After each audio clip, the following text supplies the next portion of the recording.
प्रिय बंधुगण जय जगन्नाथ आपण मानकु एही भिडियोरे स्वागत जनाऊँगी। बंधुगण आपण मानक पई एही भिडियो बहुत महत्वपूर्ण रहिबो।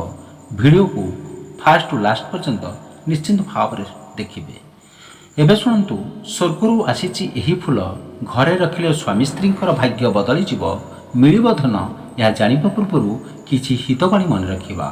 रात्रि रे दही खाइबा उचित नुहे एवं जीवन में केबे भी मद्यपान किंबा धूम्रपान करने अनुचित। यह द्वारा आयु क्षीण होता है। अधिक दिन पर्यंत राति रे उजागर रहिबा उचित नुहे किंबा अत्यधिक मैथुन करने द्वारा आयु नष्ट होता है। घरे केबे भी छेली पालन करने उचित नुहे, यह अमंगलकारी होता है एवं दारिद्रता देखादेवा सहित अभाव अनटन लगी रुहे। बंधुगण या मानिले आपण मानकर मंगल हेब। स्वामी स्त्री मध्य जुक्तितर्क किंबा कलह लगी रहिले अशुभ होता है एवं घरे अर्थ अभाव देखादेवा सहित दारिद्रता वृद्धि पाई थाए। बंधुगण घर को आसीथिबा अतिथि को सत्कार करिबा उचित। यह कल्याणकारी हेबा सहित धनधान्य प्राप्त होता है एवं देवादेवींकर आशीर्वाद मिलता है। बंधुगण एवं शुणु स्वामी स्त्री शोइबा घर सेजरे ठीक विपरीत दिगरे दर्पण रखिबा उचित नुहे। मन रखंतु यह अशुभ होता है एवं उभयଙ୍କ मध्यरे संपर्क दुर्बल होता है। बंधुगण या मानिले आपण मानकर निश्चिंत रूप से मंगल हेब।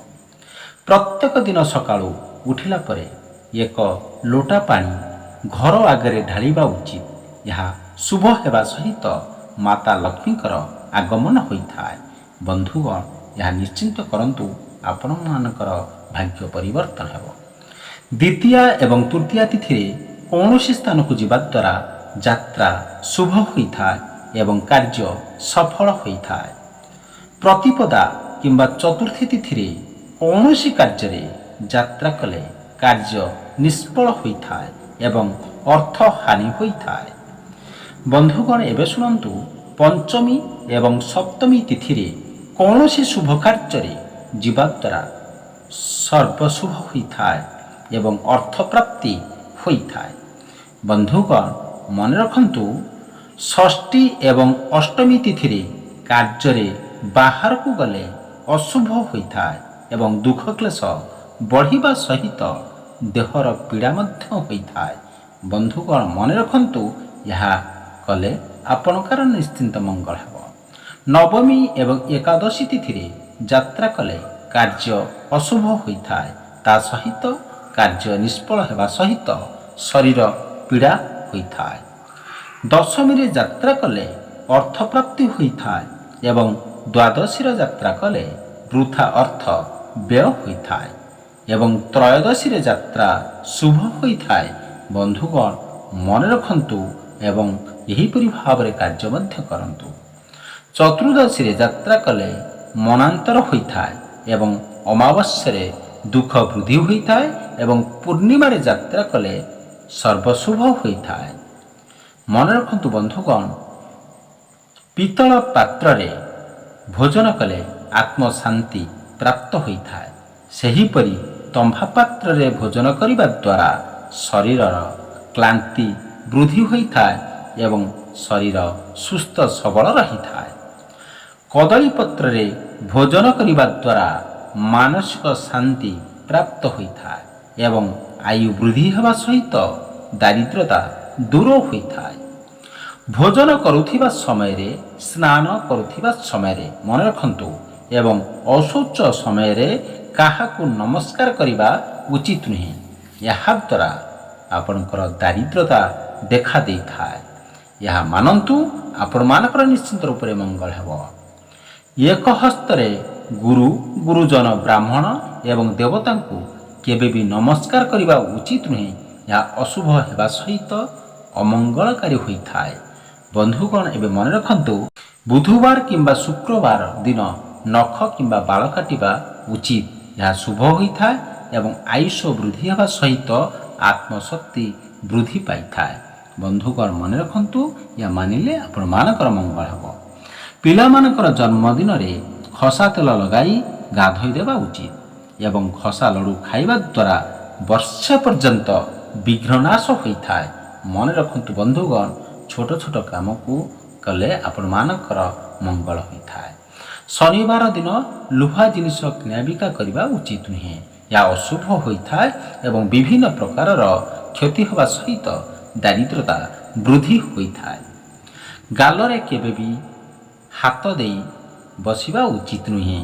ଏହାଦ୍ୱାରା ମୁଣ୍ଡ ବ୍ୟଥା ହୋଇଥାଏ ଏବଂ ଖାଦ୍ୟ ହଜମ ହୋଇନଥାଏ। ଗୋଡ଼ରେ ଯନ୍ତ୍ରଣା ଦେଖାଦିଏ ଏବଂ ମନରେ ଦୁଶ୍ଚିନ୍ତା ବୃଦ୍ଧି ହୋଇଥାଏ।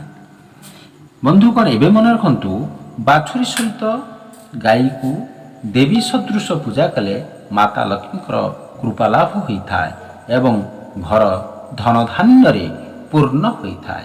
ବନ୍ଧୁଗଣ ଏବେ ମନେ ରଖନ୍ତୁ, ବିବାହ ସମୟରେ ବରକନ୍ୟା ଅଗ୍ନି ପ୍ରଦୂଷଣ କରିବା ଦ୍ୱାରା ଦାମ୍ପତ୍ୟ ଜୀବନ ସୁଖମୟ ହେବା ସହିତ ଶରୀର ସୁସ୍ଥ ରହିଥାଏ ଏବଂ ସର୍ବ ଦେବାଦେବୀଙ୍କର ଆଶୀର୍ବାଦ ପ୍ରାପ୍ତ ହୋଇଥାଏ।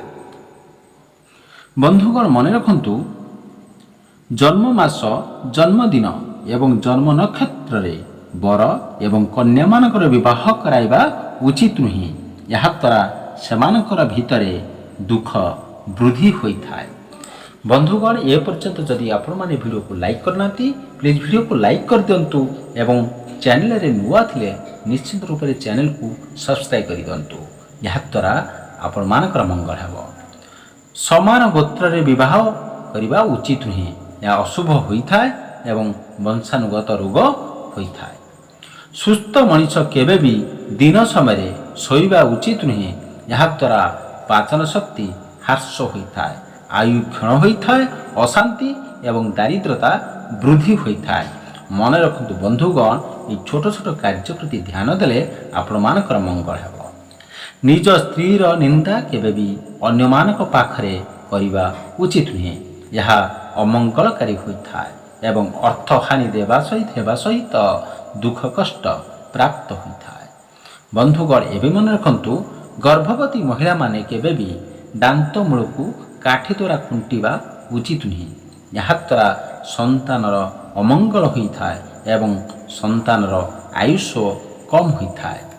ବନ୍ଧୁଗଣ ଏବେ ମନେ ରଖନ୍ତୁ, ଛୋଟ ଛୋଟ କଥାରେ କେବେ ବି ଶପଥ ନେବା ଉଚିତ ନୁହେଁ ଏବଂ ଏହା ଅମଙ୍ଗଳକାରୀ ହୋଇଥାଏ ଏବଂ ଜୀବନରେ ଦୁଃଖ କଷ୍ଟ ପ୍ରାପ୍ତ ହୋଇଥାଏ। ବନ୍ଧୁଗଣ ଏବେ ମନେ ରଖନ୍ତୁ, ଗରୁଡ଼ ପୁରାଣ ଅନୁସାରେ ଭୂମିକୁ ଗୋବରରେ ଲିପି ତା ଉପରେ ତିଳ ଏବଂ କୁଶ ବିଛାଇ ମରଣ ଆସନ ବ୍ୟକ୍ତିଙ୍କୁ ଶୁଆଇବା ଦ୍ୱାରା ବ୍ୟକ୍ତିର ପାପ ଖଣ୍ଡନ ହୋଇଥାଏ ଏବଂ ସ୍ୱର୍ଗ ପ୍ରାପ୍ତି ହୋଇଥାଏ। କୁକୁର ପଛରେ କେବେ ବି ଗୋଡ଼ାଇବା ଉଚିତ ନୁହେଁ। ଏହା ଅଶୁଭ ହୋଇଥାଏ ଏବଂ ଅମଙ୍ଗଳକାରୀ ହେବା ସହିତ ଅନିଷ୍ଟ ମଧ୍ୟ ହୋଇଥାଏ ବା ଏହା ମାନିଲେ ଆପଣମାନଙ୍କର ମଙ୍ଗଳ ହେବ। ବନ୍ଧୁଗଣ ଏବେ ଶୁଣନ୍ତୁ, ଝଗଡ଼ା କରିବା ଅତ୍ୟନ୍ତ ସାଧାରଣ କଥା, କିନ୍ତୁ ଯଦି ଏହି ଝଗଡ଼ା ଅଧିକ ବଢ଼େ ତେବେ ଜଣେ ବ୍ୟକ୍ତିଙ୍କ ଜୀବନରେ ସମସ୍ୟା ବଢ଼ିବାକୁ ଲାଗିଥାଏ, ବିଶେଷ କରି ସ୍ୱାମୀ ସ୍ତ୍ରୀଙ୍କ ମଧ୍ୟରେ। ତେବେ ଆଜି ଆମେ ଏମିତି ଏକ ଫୁଲ ବିଷୟରେ କହିବାକୁ ଯାଉଛୁ ଯାହାଦ୍ୱାରା ସ୍ୱାମୀ ସ୍ତ୍ରୀଙ୍କ ମଧ୍ୟରେ ସବୁ ସମସ୍ୟା ଦୂର ହୋଇଯିବ। ଏପରି ପରିସ୍ଥିତିରେ ଆଜି ଆମେ ଏହି ଫୁଲ ଗଛଗୁଡ଼ିକ ବିଷୟରେ କହିବୁ। ଯଦି ଘରେ ଲଗାଯାଏ ତେବେ ସ୍ୱାମୀ ସ୍ତ୍ରୀଙ୍କ ମଧ୍ୟରେ ସମସ୍ତ ପ୍ରକାର ସମସ୍ୟା ସମାଧାନ ହେବ। ଏହି ଫୁଲଗୁଡ଼ିକରେ ମଧୁକାମିନୀ ଏବଂ ପାରିଜାତ ପରି ଫୁଲ ଅନ୍ତର୍ଭୁକ୍ତ। ମଧୁକାମିନୀ ଫୁଲର ସୁଗନ୍ଧ ଆଶ୍ଚର୍ଯ୍ୟଜନକ। ଏହା ସହିତ ଏହି ଫୁଲ ଅନେକ ଲାଭରେ ପରିପୂର୍ଣ୍ଣ। ଏହି ଫୁଲଗୁଡ଼ିକର ଅନେକ ଚମତ୍କାର ଗୁଣ ଆୟୁର୍ବେଦରେ ବର୍ଣ୍ଣନା କରାଯାଇଛି, ଯାହା ବିଷୟରେ ଆପଣ ମଧ୍ୟ ଜାଣିବା ଉଚିତ। ବାସ୍ତବରେ ଯଦି ଆମେ ମଧୁକାମିନୀ ବିଷୟରେ କଥା ହେବା, ଏହା ଏକ ଚିରସବୁଜ ଗଛ। ଏହି ଫୁଲ ଗଛର ନାମ କାମିନୀ କୁସୁମ ସହ ଅନେକ ନାମ ଅଛି। ବାସ୍ତୁଶାସ୍ତ୍ରଙ୍କ ଅନୁଯାୟୀ ମଧୁକାମିନୀ ଗଛକୁ ଶୋଇବା ଘରେ ରଖିବା ଦ୍ୱାରା ଜୀବନକୁ ସୁଖ ଭରି ରହିଥାଏ। ଏହା ସମଗ୍ର ଘରକୁ ଖୁସିରେ ପରିବର୍ତ୍ତନ କରିଥାଏ। ଘରେ ଏହି ଗଛ ଲଗାଇବା ଦ୍ୱାରା ଖାଲି ସକାରାତ୍ମକତା ଆଣିନଥାଏ, ବରଂ ଅନେକ ରୋଗ ସମସ୍ୟାକୁ ମଧ୍ୟ ଦୂର କରିଥାଏ। ଏହି ଫୁଲର ସୁଗନ୍ଧ ମଧ୍ୟ ମାନସିକ ଚାପକୁ ଦୂର କରିଥାଏ। ଶ୍ୱାସକ୍ରିୟା ରୋଗ ଥିଲେ ମଧ୍ୟ ଏହି ଫୁଲର ପତ୍ରକୁ ଔଷଧ ଭାବରେ ବ୍ୟବହାର କରିବା ଉଚିତ। ଏହାର ପତ୍ରକୁ ଫୁଟାଇ ଏହାକୁ ପ୍ରତିଦିନ ପିଇବା ଦ୍ୱାରା ସମସ୍ତ ପ୍ରକାରର ଶ୍ୱାସକ୍ରିୟା ସମସ୍ୟା ଦୂର ହୋଇଥାଏ। ସେହିପରି ଏହି ଫୁଲ ସ୍ୱାମୀ ସ୍ତ୍ରୀଙ୍କର ପ୍ରେମ ସମ୍ପର୍କରେ ମଧୁରତା ଭରିଦିଏ। ଏହାକୁ ବେଡରୁମ୍ରେ ରଖିବା ଦ୍ୱାରା ସ୍ୱାମୀ ସ୍ତ୍ରୀଙ୍କ ମଧ୍ୟରେ କେବେ ବି ମଧ୍ୟ ବିବାଦ ଦେଖାଦେବ ନାହିଁ ଏବଂ ସ୍ୱାମୀ ସ୍ତ୍ରୀ ମଧ୍ୟରେ ଭଲ ସୁସମ୍ପର୍କ ଗଢ଼ି ଉଠିବ ଏବଂ ସମସ୍ତ ପ୍ରକାର ମନୋମାଳିନ୍ୟ ଦୂର ହେବ ଏବଂ ଏହା ସହିତ ଘରର ବାତାବରଣ ଶୁଦ୍ଧ ହେବା ସହିତ ଆପଣମାନଙ୍କର ସମସ୍ତ ସମସ୍ୟା ଦୂର ହେବ ଏବଂ ଆପଣମାନଙ୍କର ଧନ ସମ୍ପତ୍ତିରେ କୌଣସି ବୈଭବରେ କୌଣସି ତ୍ରୁଟି ହେବ ନାହିଁ। ଏ ସମସ୍ତ ସମସ୍ୟା ଦୂର ହୋଇଯିବ। ବନ୍ଧୁଗଣ, ଏହି ଭିଡ଼ିଓଟି ଆପଣମାନଙ୍କୁ ନିଶ୍ଚିନ୍ତ ଭାବରେ ଭଲ ଲାଗିଥିବ। ଯଦି ଭଲ ଲାଗିଥିବ ଭିଡ଼ିଓକୁ ଗୋଟିଏ ଲାଇକ୍ କରିବେ ଏବଂ ଚ୍ୟାନେଲରେ ନୂଆ ଥିଲେ ଚ୍ୟାନେଲକୁ ନିଶ୍ଚିନ୍ତ ରୂପରେ ସବସ୍କ୍ରାଇବ୍ ରଖିବେ। Thank you so much watching.